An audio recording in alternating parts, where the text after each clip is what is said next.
You can practically feel the suspense, awaiting the final blow that unlocks the treasures inside.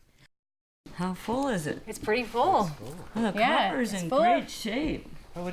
A moment in history revealed through the contents of a time capsule placed at the Fort Moore Memorial in July 1957.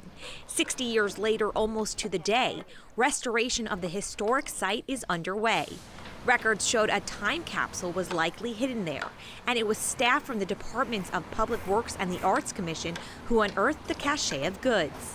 There was a letter that stated that they wanted to do a time capsule and that there was these proposed items that they wanted to put in the time capsule. And so we had that information. So we were fairly sure that there was a time capsule.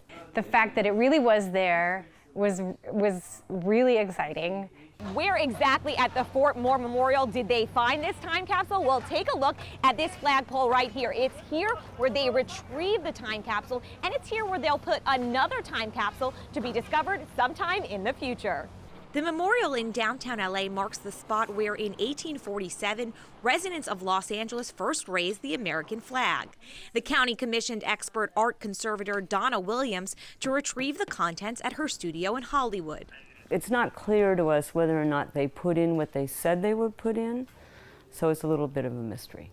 The top is a copper sheet, and it looks like the way this was made, they're two separate sheets, and then they cut them to get the sides, and then they folded over the edges on the box here and then soldered it closed, and then the top is one sheet cut with edges, and then they soldered that closed. The capsule's unique composition expertly preserved the array of photos and documents, like the manuscript statement by Maybelle Davis describing the inception of the memorial idea. Everything is in amazing condition. In the same condition they put it in the time capsule. So nothing's deteriorated, but they also took steps, to laminate and make sure things are protected so that we can see these. I mean, it's just amazing. It's even better than I expected. Right. The hope is to digitize all the items and make them accessible to the public. Then comes the task of putting together this generation's time capsule to place back in the flagpole slot.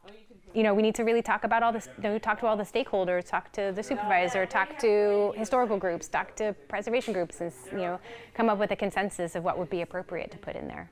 So what would you put in for the Angelinos of 2078 to discover? Reporting in downtown LA, I'm Jackie Karsh.